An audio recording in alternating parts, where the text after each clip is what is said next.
خب بنز سوار شدن فقط شامل این نمیشه که شما بشینید پشت فرمون و اینجوری این برابر نگاه کنید. باید حواستون به تک تک ارورایی که پشت آمپر ماشینتون بیاد باشه. E250 داریم اینجا، اتاق 212. الان برای این ماشین موقعی که من دارم تست میکنم ارور تاپ اپ کولانت اومده. این ارور خب میتونه برای شما به مراتب دردسر درست کنه. بالاخره سطح مایع خنک کننده کولانتتون اومده پایین.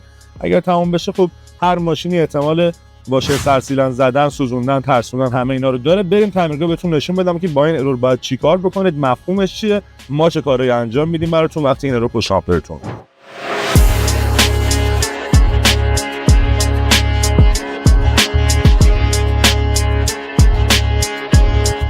ارور مهمیه، خطرناک هم است. خیلی دقت بکنید. موقعی که هر موقع این ارور اومد پشت آمپرتون، اولین کاری که میکنید یه نگاه به دمای آبتون بندازید، یه نگاه به آمپر بکنید. معمولا برای مرسدس بنز با 90 درجه نباید رفته باشه. اگرم که توی مثلا جاده جایی بودین خیلی استرسی شدین، یه دقیقه بیاین پایین یه نگاه بکنید ببینید مثلا شلنگی از جاش در نیامده باشه، کف سینه‌تون آب نباشه تا خیالتون راحت باشه. در این مخزن هم خیلی زود باز نکنید. خب همتون طبیعتا میدونین چی میشه.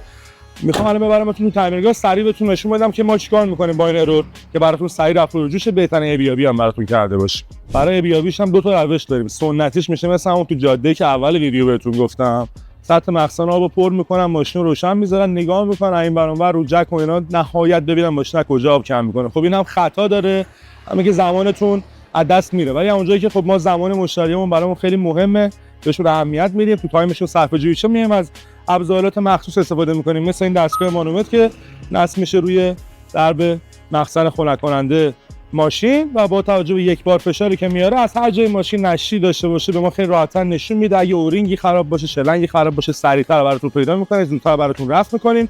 بعدش هم که ضد یخ میریزیم و مایع رادیاتور مخصوص یه هواگیری میشه، تعویضتون میدیم، این مشکل ماشینتون هم حل میشه.